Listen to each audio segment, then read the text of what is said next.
Hello, my name is Garth, and this is my automatic villager wheat farm. We have the three plots for him to plant the wheat. Then we have this fourth plot over here. When he comes to plant the fourth plot, he runs into the tripwire, which will then activate the redstone.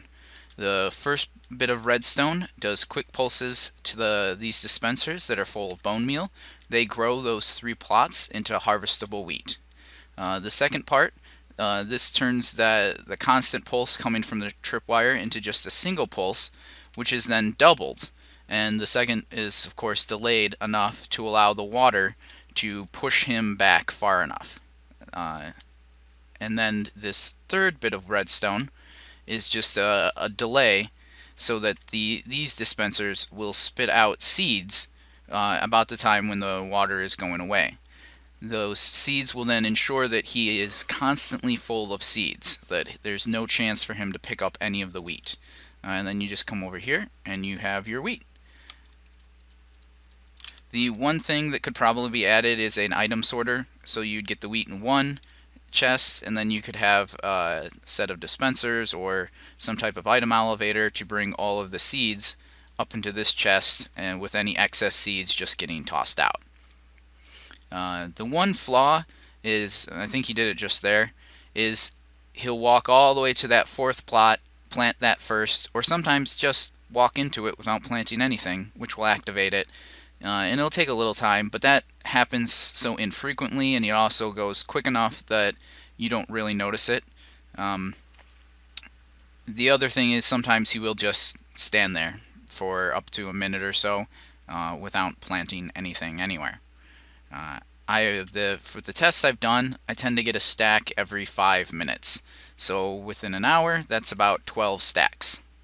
Some important things to keep in mind are the water sources. I have a water source on this end and a water source on this end that keeps the plowed fields plowed.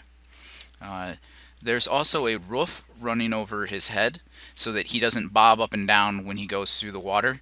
Thus, if he came down, he could very well destroy a plot and you'd have to rehoe it. The other important thing that I have are these glass panes. The glass panes keep him from really walking over into this section. The other thing is that if you have a solid block under both of these, it'll keep the tripwire hook from working. Also, there is a chance, you can see that these seeds popped right here. There is a chance that the seeds from here, when the water activates, will pop up onto the solid block, keeping the tripwire going constantly. And that just won't work. So this is the design that I really like, that I come up with. This was the original design that I came up with. This is based with the same mechanics, 3 dispensers that dispense bone meal, 1 that dispenses water, and then a final one that throws out a bunch of seeds so that he always remains full. But this is based on a hopper timer, so that there's a stack of 64 in there, and so that every time it'll send out a quick pulse, run through the entire system. And as this was what I came up with, and then I thought, well, if only there was some way to detect when he actually planted the seeds, because the big disadvantage of this is sometimes he just stands there, and he stands there long enough, it'll do the pulse, and you won't collect anything. That was the big disadvantage, and I couldn't think of any way to determine when he was actually harvesting, but I realized that I could, with a tripwire, determine when he got into a specific area.